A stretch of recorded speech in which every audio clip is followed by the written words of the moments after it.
அஸ்ஸலாமு அலைக்கும். மீண்டும் மாலை நேரத்துக்கான மிக முக்கியமான பல தகவல்களோடு தான் வந்திருக்கேன். வீடியோவை கடைசி வரைக்கும் பாருங்கள். தெரியாத நண்பர்களுக்கும் மறக்காமல் ஷேர் பண்ணுங்கள். வீடியோ பிடிச்சிருந்தா ஒரு லைக் பண்ணுங்கள், சப்ஸ்கிரைப் பண்ணுங்கள். மறக்காமல் பெல் பட்டனை ஓல் செலக்ட் பண்ணுங்கள். அப்போ தான் நான் போடுற ஒவ்வொரு தகவலும் உங்களுக்கு நோட்டிஃபிகேஷன் மூலம் கிடைக்கும். அதே போல் இது மாலை நேரத்துக்கான தகவல். காலை நேரம் போட்ட செய்தியை நீங்கள் இது வரைக்கும் இன்னும் பார்க்கலன்னா நிச்சயமாக போய் பாருங்கள். அதுலேயும் பல மிக முக்கியமான தகவல்கள் இருக்குது. உள்துறை அமைச்சகத்துக்கு ஒரு வீடியோ காட்சி பதிவிட்ட சர்ஃபான் பிஏ விலாக். நன்றிகளை அள்ளி வழங்கினார்கள் உள்துறை அமைச்சகம். அடுத்ததா மிகப்பெரிய தொகையொன்று சால்மி சுங்கத்தினரிடம் சிக்கியுள்ளது. கார்கோ மூலம் வந்த ஆபத்து. அதே போல் அதிரடியான ஆட்டம் இனிமேல் ஆரம்பம். தயாராக இருங்க. Police certificate, manicure, pedicure, massage, salon, house driver மாதிரி யாராவது வண்டியில் பிலிப்பினிங்களோட ஹோம் சர்வீஸுக்கு போகிறவங்க இருக்கிறீங்களா? உங்களுக்கான மிக முக்கியமான தகவல். எல்லா தகவல்களையும் தொடர்ந்து பார்க்கலாம். இன்றைய தினம் தெரிவித்தது போலவே காற்றுடைய வேகம் செம்மையாக பட்டையை கிளப்புது. இது காலையில் சகோதரர் ஒரு கனரக வாகன ஓட்டுநர் அனுப்பியிருந்தார். கண்ணாடியெல்லாம் உடைச்சி வீசிடுச்சு. அந்த அளவுக்கு அதிகமான காற்று எல்லா பகுதிகள்லையும். ஓட்டுநர்கள், வீதிகளில் நடமாடக்கூடியவங்க தயவு செய்து கவனமாக இருங்க.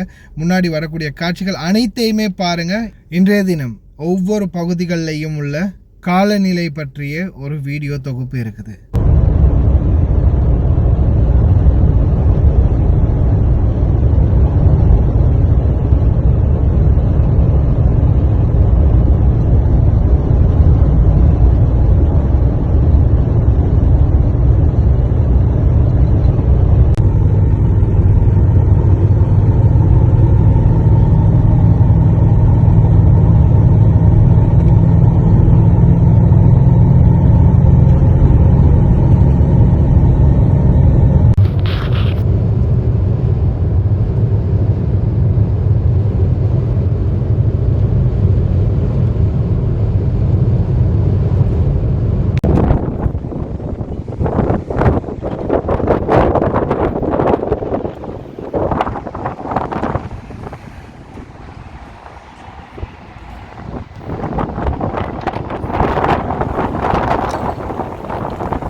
Manicure, pedicure, massage, salon, hair colouring, இந்த மாதிரி நிறைய வேலைகள் செய்கிற இப்போ பார்த்திங்கன்னா இந்த ஹோம் சர்வீஸ் வேலைகள் செய்கிற ஓட்டுநர்களும் பிலிப்பீனிகள் அல்லது நம்ம நாட்டு பணிப்பெண்கள் கூட இருக்கிறாங்க.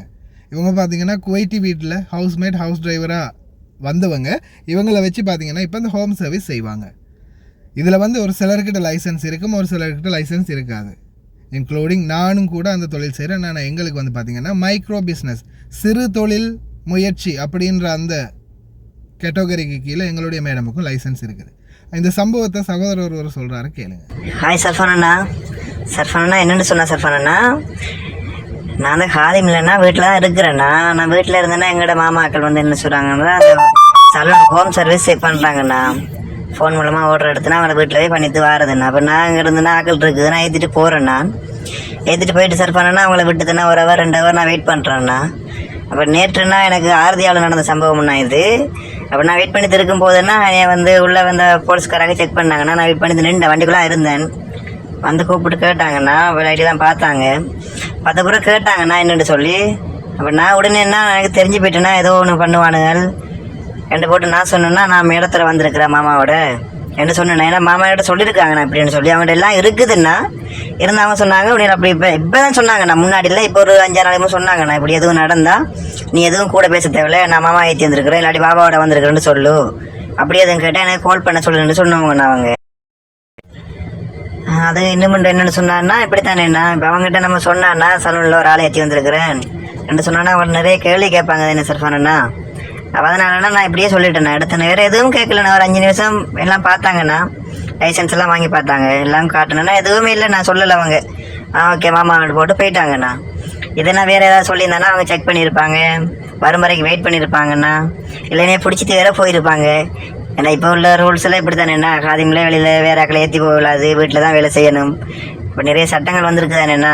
இந்த உங்கள் நியூஸை பார்க்குறதால எனக்கு தெரியும், அதனால இந்த நியூஸை கொஞ்சம் நான் உங்களுக்கு சொல்கிறேன்னா, இல்லை கொஞ்சம் மற்றவங்களும் சொல்லுங்கண்ணா, இப்போ எங்களை போல் யாரும் இருப்பாங்களேண்ணா, அதனால சொல்கிறேன். சரியா சர்ஃபானண்ணா? கொஞ்சம் உங்கள் நியூஸில் கொஞ்சம் இதையும் சேர்த்து கொஞ்சம் எல்லாத்தையும் சொல்லி விடுங்கண்ணா, யாருக்காவது யூஸ் ஆகும்ண்ணா, இப்போ தெரியாது தானேண்ணா, அதனால சொல்கிறேன். சரியாண்ணா? ஓகே சர்ஃபானண்ணா. ஏன்னா எங்கள் இடத்துக்கெல்லாம் இருக்குண்ணா, லைசன்ஸ் எல்லாம் இருக்குண்ணா, இருந்து நான் பெரிய பிரச்சனை வந்துடக்கூடாதுன்னு சொல்லி இப்படி சொன்னேண்ணா. ஓட்டுநர்களே நல்லா கேட்டுக்கோங்க, இதே நிலைமை தான் நேற்று எனக்கும் சல்வாவில் நடந்தது. நான் இப்போ என்னோட டியூட்டி வந்து என்ன, நான் அந்த சலூன் டியூட்டியை கொண்டு போய் விட்டுட்டு தான் அந்த ஸ்கூல் பார்க்கிங்கில் நின்றுது. அப்போ என்கிட்ட வந்து போலீஸ் கேட்கும்போது நான் என்ன சொன்னேன், மாமாவை கொண்டு வந்து விட்டேன். ஏன்னா என்ன காரணம்னா, நம்ம சலூன்னு சொன்னால் நான் இதுக்கு முன்னாடி ஒரு தடவை பிலிப்பினியோடையே செக் பண்ணி பிடிபட்டேன். அப்போ உடனே செக் பண்ணிவிட்டு சலூன் எப்படி செய்கிற, நீ காதிம் எப்படி சலூன் செய்வீங்க, எடு மாமாவுக்கு ஃபோனு அப்படின்னாங்க. உடனே மாமாவுக்கு ஃபோனை எடுத்து கொடுத்தேன். அதுக்கப்புறமா நானும் அவங்களுக்கு சொன்னேன், எங்களுடைய மேடமும் அவங்களுக்கு கிளியர் பண்ணினாங்க, இது வந்து மைக்ரோ பிஸ்னஸ், தொழில் முனைவோர், தொழிலே இல்லை இவங்களுக்கு வந்து, தொழில் வாய்ப்பு இல்லை. என்னுடைய மேடம் வந்து தொழிலுக்கு போகிறதில்ல, அவங்களுக்கு எந்த வேலையுமே இல்லை, ஜாப் இல்லாதவங்களுக்கு வந்து தொழில் முனைவோருக்கான மைக்ரோ பிஸ்னஸ் வாய்ப்பு வந்து ஆரம்ப காலத்திலே வழங்கினாங்க குவைத்துடைய கவர்மெண்ட். அதுதான் இப்போ இவங்க செய்கிறது. அது வந்து செய்கிறதுக்கு அனுமதி இருக்குது காதிம் விசாவிலேயே, அதுதான் செய்கிறாங்க. ஆனால் அதெல்லாம் எக்ஸ்பிளைன் பண்ணி தெரிவித்து வாட்ஸ்அப் மூலம் அதுக்குரிய பெர்மிஷன் லெட்டர்லாம் அனுப்பி எல்லாம் செக் பண்ணி எடுக்க கிட்டத்தட்ட 2 மணித்தியாலும் போயிடுச்சு இந்த சலூன் என்ற வார்த்தையால். அப்போ அதால் தான் நான் சிம்பிளாகவே மாமாவை கொண்டு வந்து விட்டுருக்கிறேன். பேசணுமா, கால் பண்ணி தரவா? ஓட்டுநர்களுக்கு புரியும்னு நினைக்கிறேன், சுமூகமாக முடிச்சுக்கோங்க, ரொம்ப இழுத்தடிக்காதீங்க, அது உங்களுக்கு தான் பிரச்சனை. மாண்புமிகு சமூக விவகார விளையாட்டுத்துறை அமைச்சர் அவர்களே மற்றும் விளையாட்டு அதிகார சபையின் பணிப்பாளர் நாயகமே, இப்போது நீச்சல் தடாகத்தில் ஒரு குழந்தை இறந்துள்ளது. போலியான சான்றிதழ்களை ஒப்படைத்து இதில் வந்து இவர் எந்த ஒரு தகுதியும் அற்றவர் இந்த நீச்சல் தடாகத்தில் நீச்சல் பழக்கி கொடுப்பதற்கு. ஆனால் போலியான சான்றிதழை வைத்து இந்த தொழிலை அவர் பெற்றிருக்கின்றார். இதில் ஒரு குழந்தை இறந்துள்ளது. போலியான சான்றிதழ்கள் வைத்திருப்பவர்களுக்கு குவைத்தில் இன்னும் இடமளிக்க கூடாது. குடிமகனின் பணத்தை பாதுகாக்க கூட்டுறவு சங்கங்கள், விளையாட்டு நிர்வாகங்கள் மற்றும் மிக முக்கிய அதிகாரம் பெற்ற அனைத்து அதிகாரிகளும் இதற்கு கடுமையான நடவடிக்கை எடுக்க வேண்டும். சமூக விவகாரங்களுக்கான அமைச்சர் தற்போது இது சம்பந்தமான விடயங்களை கலந்தாலோசித்து வருகின்றார். போலியான சர்டிஃபிகேட் பல இடங்களில் இப்போ ஊடுருவி இருக்குது. இந்த நாடே வந்து ஃபோர்ஜரி மற்றும் கரப்ஷனில் மூழ்கி இருக்குது. உடனடியாக நடவடிக்கை எடுங்க. ரொம்ப கிண்டலாகவும் ரொம்ப ஒரு ரூடாகவும் ஒரு பதிவு இட்டிருக்கிறாரு முக்கியமான ஒரு சோஷியல் மீடியா இன்ஃப்ளூயன்சர் தான். இந்த பதிவு நிச்சயமாக எல்லாருமே இந்த போலியான சர்டிஃபிகேட் மூலம் தொழில் வாய்ப்பு பெற்றவங்க அனைவரையுமே பாதிக்க போகுதுன்றதுல எந்த மாற்று கருத்தும் இல்லை. நீங்களே பாருங்க எப்படி அவர் பேசுறாரு. طيب ماشي معالي وزيرة الشؤون، مساك الله بالخير والله يعطيك العافية. نحن على يعني علم انك لا ما تشوفين السوشيال ميديا وبعيدة كل البعد عن السوشيال ميديا، ولكن ان شاء الله تصل لك هذه الرسالة. معالي وزيرة الشؤون، يعني الى متى قانون من 60 سنة؟ يعني انا الحين بنزل. انت وين ساكنه معالي الوزيره؟ اي منطقه؟ يا جماعه دلوني منطقه الوزيره وين، خليني اروح اجيب لي 50-200 واحد واحول على منطقتها وانجح واصير رئيس جمعيه. فمعالي الوزيره ما يصير ما يخدمون المنطقه الا هذه المنطقه. يعني احد الجمعيات بمحافظه الفروانيه طلعوا عليها لجنه مبيوق منها يمكن تقريبا 6 مليون ما ادري كم، فحلوا المجلس ما صار عليهم شيء. وين راحوا الشباب؟ راحوا منطقه ثانيه ونجحوا واخذوا المجلس. ما يصير معالي وزير، ترى ما يخدم تبين الإصلاح، تبين الإصلاح من المواطنين. المواطنين هم الإصلاح. إذا كان اللي ينزل انتخابات من أهل المنطقة، من الوثيقة. أما يجيك واحد من برا ما يرد عليك، ما يسأل فيك، يقول طز فيك، ينزل انتخابات بمنطقتك وينجح ويجيب ربعه بعدين وياخذ مجلس الإدارة. شنو ما تشوفين ما في خدمات؟ اهالي المناطق، المواطنين الكويتيين لما يقعد بمنطقته يقول يا عمي شلون افهمك؟ وزيره ماخذه بروتوكول وشرايط وناسيتنا. معالي وزيره هذا قانون مهم، والله العظيم مهم، قسما بالله. التصويت من خلال وثيقه البيت هذه، وبعدين شنو 9 اعضاء؟ ليش مو 5؟ والله العظيم يبا حطي كاميرات، حطي تسجيلات عليهم. ترى ال9 اللي يجتمعون البعض فيهم يدورون له فلوس والله. تعالي شوفيهم بالرياض، شوفي عقارات بالرياض. انا بالرياض للحين حزين على الكويت، ما ادري متى ارد. شوفي الموضوع هذا، عقارات عندهم يخرعون فلوس، وبعض القياديين اتوات ياخذون من بعض الوافدين شغل في قيادي يحمله جمعيه. والله جمعيه ما يقدر يوظف كويتي، قيادي عندك ما يقدر يوظف كويتي لانه ياخذ اتاوه الظاهر بطقطق منه. مع الوزيره ترى اللي حواليك غيرك يضحكون لك، هذا ترى قسما بالله يدورون اللحايس مستانسين. اجلد والله ما ادري مع الوزيره شلون نوصل لك. انت ما تشوفين السوشيال ميديا مشكله، ما ندري من المتابعين اذا توصلون لها معالي الوزيره، وان شاء الله تصل هذا معالي الوزيره. التصويت من خلال وثيقه اللي بينزل انتخابات من خلال وثيقه البيت، وتركي بعض المستشارين ترى والله நக்கல் கிண்டல் நையாண்டியோட பதில் ஒன்று போட்டிருக்கிறாரு. நிச்சயமாக இதுக்கு ரொம்பவும் கராரான ஒரு வேலை திட்டம் நடக்கும், முன்னெடுக்கப்படும், அதில் எந்த மாற்று கருத்தும் இல்லை. அதே போல் இப்போ ஃபேமிலி வீசா 800 தினார் சம்பளம், பட்டப்படிப்பு சான்றிதழ்கள் எதுவும் தேவையில்லை. குழந்தைகளையும் மனைவியை 14 வயதுக்குட்பட்ட குழந்தைகளையும் மனைவியையும் இந்த நாட்டுக்குள் எடுக்க தொழிலாளர்களுக்கான வாய்ப்பு. இப்போதைக்கு உள்துறை அமைச்சர் அவருக்கு கோடான கோடி நன்றிகள். இந்த வாய்ப்பை வழங்கியிருக்கிறாரு. தயவு செய்து வேகமாக இந்த வாய்ப்பை பயன்படுத்திக்கோங்க. அதே மாதிரி சம்பள பேப்பர் மட்டும் இருந்து போதாது, பேங்க் ஸ்டேட்மெண்ட்டும் காட்டணும். குறைஞ்சது ஒரு வருஷத்துக்காவது உங்களுடைய அக்கௌண்ட்டில் 800 தினார் சம்பளம் விழுந்தது காட்டணும். அப்படி இல்லாத பட்சத்தில் நிராகரிக்கப்படும். அதே ஞாபகத்தில் வச்சுக்கோங்க. மிக பெரிய அளவிலான கடத்தல் முறியடிக்கப்பட்டது. கார்கோ மூலம் தரை வழியாக வந்த பல புகையிலை மற்றும் போதைப் பொருட்கள் மற்றும் எலக்ட்ரானிக் சிகரெட்டுகள் கண்டுபிடிக்கப்பட்டன. குவைத் சுங்கம் சுமார் 36,000 டன் புகையிலை மற்றும் புகை 66,000 அட்டை பெட்டிகள் மற்றும் 97,000 சிகரெட் பாக்கெட்டுகள், எலக்ட்ரானிக் சிகரெட்டுகள், அவற்றின் வழித்தோன்றல்கள் மற்றும் தடை செய்யப்பட்ட பொருட்கள் ஆகியவை சால்மி சுங்கத்துறை நிர்வாகத்தால் கைப்பற்றப்பட்டுள்ளன.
ஹோட்டல்களில் மத்தாம்களில் வேலை செய்யக்கூடியவங்களே உங்களுடைய முக்கிய கவனத்திற்கு தொடர்ந்துமே உணவு ஊட்டச்சத்து பாதுகாப்பு குழு மற்றும் வணிக வர்த்தக அமைச்சகம் தொடர் சோதனைகளை முன்னெடுத்து வராங்க. இதில் குறிப்பாக மத்தாம் நல்லாவே கேட்டுக்கோங்க. மத்தாம்களில் தயவு செய்து உணவு சமைத்து இன்னைக்கு நீங்கள் ரெடி பண்ணியிருக்கிறீங்க ஒரு உணவு, அந்த உணவு வந்து மிஞ்சினுச்சுன்னா மீதமாகிடுச்சுன்னா அதை வந்து ஃப்ரிட்ஜில் போடாதீங்க.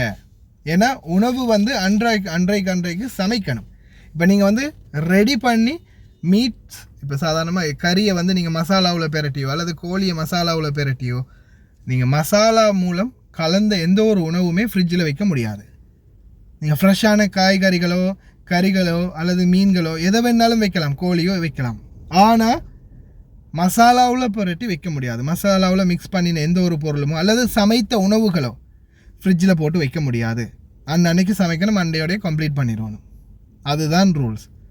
அதே மாதிரி மத்தாம்களில் இந்த சம்முன் பேக்கெட், அதே மாதிரி ஒரு சில பொருட்கள் தஹீனா, மாஜூன், இந்த மாதிரி சில பொருட்கள் வந்து பார்த்திங்கன்னா பெரிய பெரிய டின்னில் கலன்கள்லேருந்து நீங்கள் வந்து இந்த சின்ன டப்பாக்களுக்கு மாற்றுவீங்க, சின்ன சின்ன பாத்திரங்களுக்கு. அது வேறு ஏதாவது ஒரு என்ன சொல்கிறது, அதுக்கு ஏதாவது ஒரு கியூப் பெட்டியோ அல்லது வேறு ஏதாவது ஒரு மசாலா பவுடருடைய பெட்டியோ அதில் நீங்கள் மாற்றும் போது அதோடைய எக்ஸ்பயர் டேட்டை பார்த்துக்கோங்க.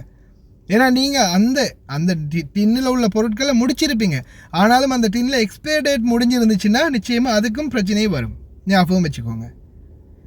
அப்பூச்சி இப்போ நம்மளை விட்டு போயிட்டாரு, சரியா? இப்போ ரீசெண்டாக அப்பூச்சியோட நான் வந்து பர்சனலாக பேசி ரிக்வெஸ்ட் பண்ணி, ஏன் நீங்கள் வெளிநாட்டவர்களை மட்டும் சுட்டி காட்டுறீங்க? இந்த நாட்டில் அதை விட பெரிய எத்தனையோ விடயங்கள் இருக்குது, எத்தனையோ விடயங்களை நீங்கள் சுட்டி காட்டலாம். வெளிநாட்டவர்கள் தப்பு செய்கிறாங்க தான், இல்லைன்னு இல்லை. ஆனால் வெளிநாட்டவர்கள் தப்பு செய்கிறதுக்கு மேலே இந்த நாட்டில் சில விடயங்கள் இன்னமும் நடைமுறைப்படுத்தாமல் இருக்குது. அதை எக்ஸ்போஸ் பண்ணுங்க. அவருக்கு ஒரு ஐடியா கொடுத்தது ஒர்க் அவுட் ஆகிடுச்சு. இன்றைக்கி அப்பூச்சி போட்டுக்கிற வீடியோ என்ன தெரியுமா? இதுதான். அவர் ஒரு பாசமாக தான் அப்பூச்சின்னு கூப்பிட்றது, நம்மளுடைய நல்ல ஒரு மூத்த மனிதர் அப்படின்றதால. பாருங்கள், அவர் வந்து இப்போ எது காட்டுறாருன்னு பாருங்கள். ஃபுல்லாகவே பலதியாவை பற்றி தான் வீடியோ போடுறாரு. ரோட்டில் அங்கங்கே குப்பை இருக்குது, கிளியர் பண்ணுங்க அப்படின்ற வீடியோ தவிர நம்மளுக்கு எதிரான வீடியோக்களை விட்டுட்டார். அல்ஹம்துலில்லாஹ். குவைத்துடைய முரூர் நன்றி தெரிவித்து ஒரு போஸ்ட் அனுப்பியிருந்தாங்க. காரணம், இன்னைக்கு இது ஒவ்வொரு ஓட்டுநர்களுக்கும் உள்ள வழி, சரியா? இது வந்து ஒவ்வொரு ஓட்டுநர்களும் தெரிஞ்சு கொள்ள வேண்டிய ஒன்று. அதே மாதிரி ஒவ்வொரு ஓட்டுநர்களுக்கும் இதில் அசௌகரியம் இருக்குது. இப்போ நீங்கள் பாருங்கள், இந்த வேன் ஓட்டுநர் என்ன பண்ணியிருக்காருன்னு பாருங்கள், எப்படி நிறுத்திருக்கிறாருன்னு பாருங்கள். 2 பார்க்கிங் எடுத்திருக்கிறாரு. ஏதோ காசு கொடுத்து வாங்கின மாதிரி இந்த பார்க்கிங்கில் பாதி அந்த பார்க்கிங்கில் பாதி எடுத்திருக்கிறாரு. இவர் போட்டதுக்கு அப்புறமா அந்த லைனில் இருக்கிற அத்தனை வண்டிகளையும் பாருங்கள், எல்லா வண்டிகளும் அதே ஆங்கிள்லேயே தான் போட்டிருக்கிறாங்க. ஒருத்தர் தப்பு செஞ்சால் பாருங்கள், அது எத்தனை பேர் அதே மாதிரியே அந்த லைனில் பாதிக்கிறாங்க அப்படின்னு. இப்போ அவர் அந்த நிறுத்தி வச்சுட்டு போயிருக்கிறதால அவர் எப்படி நிறுத்தியிருக்கிறாரோ அதே கேப்லேயே எல்லாம் ஏங்கல் பண்ணியே தான் வண்டி நிறுத்திருக்கிறாங்க. சாதாரண ஒரு ரெண்டு வாகனம் போடக்கூடிய பார்க்கிங் வந்து அன்னைக்கு மிஸ் ஆகுது. உண்மையிலே நான் வந்து பார்க்கினுக்கு இந்த வெயில் காலத்தில் பார்க்கிங் ஒன்று கிடைச்சா உண்மையிலே அதை போல் ஒரு பொக்கிஷம் எதுவும் இல்லை. அவ்வளோ கஷ்டப்பட்டு வண்டியை போடுறதுக்கு இடம் இல்லாமல் தவிச்சு கடுப்பாயின சர்ஃபான் BA vlog அடித்தேன் பாருங்கள் மெசேஜ். السلام عليكم الله يعطيكم العافية. أخوي أنا يوتيوبر سرفان BA vlog هنا الكويت داخل. أنا صايف. شوف هذا المكان الشعب، منطقة الشعب الجميع قدام الجميع باركن. شوف توا هو وقف واحد حرك، كل واحد كذي نفس هذا فان وقف واحد أول واحد بعدين كله حرك نفس الشيء. ஒயின் அப்படின்னு கேட்டு மெசேஜ் அனுப்பியிருந்தாங்க. அதுக்கப்புறம் இந்த வாய்ஸை நான் போட்டேன். அதுக்கப்புறமா thank you for your concerns, necessary action will be taking under complete confidently regards general department of traffic. ஷுக்ரான். கடுப்பாயிட்டேன் நான் உண்மையிலேயே. பாருங்கள், இந்த வெயிலில் ஒரு பார்க்கிங் கிடைக்கிறது, நானே வேர்த்து நியூஸ் போடுறது, அதுக்குள்ளே இந்த வெயிலில் நின்று நியூஸ் போட்டால் அவிஞ்சு வெந்து போயிடுவேன். சரி, இப்போ வாங்க, இதுதான் முக்கியமான தகவல். விளையாட்டு வினையா போனது இதுதான், நல்லா பார்த்துக்கோங்க. இப்போ சவுதி நாட்டில் நடந்த சம்பவம் இது. இந்த பையன் முன்னாடி நடந்து போகிறான், 2 மசரி பையங்க, அதுவும் ஃப்ரெண்ட்ஸ், அந்த பையனோட ஃப்ரெண்ட்ஸு பின்னால் விரட்டிக்கிட்டு போனாங்க. சும்மா விளையாட்டுக்கு விரட்டிக்கிட்டு போனவங்க பக்கத்தில் வண்டிங்க வேகமாக வந்துக்கிட்டு இருந்தது. அந்த பையன் போன வேகத்திலேயே ஒரு வண்டியில் அடிபட்டுட்டான், சவுதி பொடியன். பாருங்கள், ஓகே, முடிஞ்சிருச்சு. ஹலாஸ் அல்லா ரஹமா. அந்த அம்புக்குறி காட்டுற இடத்த பார்த்துக்கோங்க. பையன் அடிபட்டு விழுந்து கிடக்கிறாரு, வீசிப்பட்டு வந்தார் அந்த பையன். அங்கே பாருங்கள், அந்த தூரத்தில் அந்த பையனுங்க வரானுங்க, அங்கேருந்து அடிபட்டது இந்த பக்கம் வந்து விழுந்திருக்காரு. ஓகே, பையன் அல்லாஹ் ரஹமா மௌத். இப்போ இந்த மசரி பசங்க 2 பேரையும் வந்து சிறுவர் பாதுகாப்பு இதில் வந்து கைது பண்ணி வச்சிருக்கிறதா தெரிவிச்சிருக்கிறாங்க. இது வந்து சண்டை இல்லை அப்படின்னு பார்க்க போனால் 2 குடும்பம் வந்து பேச்சுவார்த்தை நடத்திருக்கிறாங்க. இது வந்து 2மே ஃப்ரெண்ட்ஸ், எல்லாமே ஃப்ரெண்ட்ஸுங்க தான். இவங்க வந்து விளையாட்டுக்கு மாதிரி பின்னால் ஓடிக்கிட்டு போய் அவங்கள விரட்டினது. அந்த சிறுவன் பயத்தில் சும்மா விளையாட்டுக்கோ அல்லது பயத்துலையோ ஓடிக்கிட்டு போய் அந்த நடு ரோட்டில் ஹைவேயில் வந்து விழுந்துட்டார். விழுந்ததோட ஹாலாத் முடிஞ்சு, அவ்வளவுதான். இப்போ இந்த நாட்டில் நிறைய பேர் குழந்தைகளோடு இருக்கிறீங்க, குழந்தைகளோடு இருக்கக்கூடியவங்க, தயவு செய்து உங்களுடைய குழந்தைகள்கிட்ட முக்கியமாக இதை செல்லுங்க. இதை முக்கியமாக சொல்ல வேண்டிய விஷயம். இதை கட்டாயம் செல்லுங்க, உங்களுடைய குழந்தைகள்கிட்ட ஞாபகப்படுத்துங்க. இந்த மாதிரி நடக்குது, பசங்களை வந்து விரட்டாதீங்க, ரோட்டில் விரட்டி ஓடி பிடிச்சி விளையாடாதீங்க அதிவேக சாலைகளில். அதே மாதிரி தான் நீங்கள் இப்போ குவைத்தி பசங்களோட நீங்கள் ரோட்டுக்கு போவீங்க, கடைக்கு போவீங்க, ஜமியாவுக்கு போவீங்க, பணிப்பெண்கள், அதே மாதிரி ஓட்டுநர்கள், சூக்குக்கு கூட்டிகிட்டு போவீங்க. இந்த மாதிரி சந்தர்ப்பங்களில் 2-3 குடும்பத்து பசங்கள் ஒன்றா வருவாங்க. அத்தை பசங்க, தம்பி பசங்க, மாமன் பசங்கன்னு எல்லா பசங்களும் ஒன்றா ஒரு வண்டியில் ஏற்றிட்டு போவீங்க ஓட்டுநர்கள். அதே மாதிரி பணிப்பெண்கள் கூட கூட்டிகிட்டு போவீங்க. தயவு செய்து கவனம். இதே சம்பவம் வந்து பார்த்திங்கன்னா இதே நிலைமை அந்த பசங்களுக்குள்ளேயும் ஏற்படும். ஒருத்தரை விரட்டும் போது ஒவ்வொருத்தரும் இந்த மாதிரி அங்கிட்டு இங்கிட்டு ஓடுவாங்க. குவைத்தி பசங்க ஓடுறதை பற்றி சொல்லவே தேவையில்லை. குவைத்தி பசங்க மட்டும் இல்லை, சவுதியாக இருக்கட்டும், ஒமனாக இருக்கட்டும், இந்த அரபி பசங்க வந்து சின்ன பசங்க விளையாட்டு புத்தி அதிகம். ஏன்னா அவங்களுக்கெல்லாம் என்ன கஷ்டம் இருக்குது சொல்லுங்கள். செல்லமாகவே வளர்க்குறாங்க. வாழும்போதே பிறந்ததுலேருந்தே ராஜா அப்பா. அவங்கெல்லாம் பிறக்கும் போதே சேவைக்கு பக்கத்தில் நிற்கிறாங்க சேவை செய்கிறதுக்கு. அதுக்கு மேலே என்ன வேணும் சொல்லுங்கள். அப்படி செல்லமாக வளர்கிற பிள்ளைங்க யாருக்குமே அடங்காது. அதனால் நீங்கள் தான் பாதுகாப்பாக இருக்கணும். இந்த நிலைமை, இந்த சந்தர்ப்பம் ஒரு பணிப்பெண்ணுடைய கையில் அல்லது ஒரு ஓட்டுநருடைய கையில் அந்த குழந்தை இருக்கும்போது, அந்த குழந்தையுடைய பராமரிப்பு இருக்கும்போது, அந்த சந்தர்ப்பத்தில் இது நடந்தால் உங்களுடைய நிலைமை என்ன அப்படின்றத சிந்திச்சு பார்த்துக்கோங்க. ஏன்னா இன்றைக்கு வரைக்கும் நான் நிறைய இடங்களில் பார்க்குறேன். ரோட்டில் நாங்கள் எத்தனையோ இடத்துக்கு ட்ராவல் பண்ணுறோம், போகும்போது பார்க்குறேன் பணிப்பெண்கள் இந்த பசங்களை கூட்டிகிட்டு வெளியில் கடைக்கு போகிறாங்க, இல்லை நடமாறதுக்கு போகிறாங்க. ஃபோனை குனிஞ்சு பார்த்தாங்கன்னா அந்த குனிஞ்ச தலை நிமிராது. ஒப்பா நடந்தால் புல்லும் சாயாதுன்ற மாதிரி குனிஞ்ச தலை நிமிராது. எதுக்கு? ஃபோன்லேயே தான் மூழ்கி போயிருக்கிறாங்க. அந்த பசங்க எங்கே போகிறாங்க, என்ன செய்கிறாங்க, எதுவுமே இல்லை. சிலவங்க இந்த பசங்களை கரத்தையில் வச்சு தள்ளிக்கிட்டு போகிறவங்க கூட ஃபோனே தான் நோண்டிக்கிட்டு போகிறாங்க. தயவு செய்து கவனம். ஏதாவது ஒன்று ஆகின பிறகு அதுக்கப்புறம் அழுது புலம்பி அடிச்சிட்டாங்க, உதைச்சிட்டாங்க, வெட்டிட்டாங்க, கொன்னுட்டாங்கன்றதுல அர்த்தம் இல்லை. சிந்திச்சு செயல்படுங்க.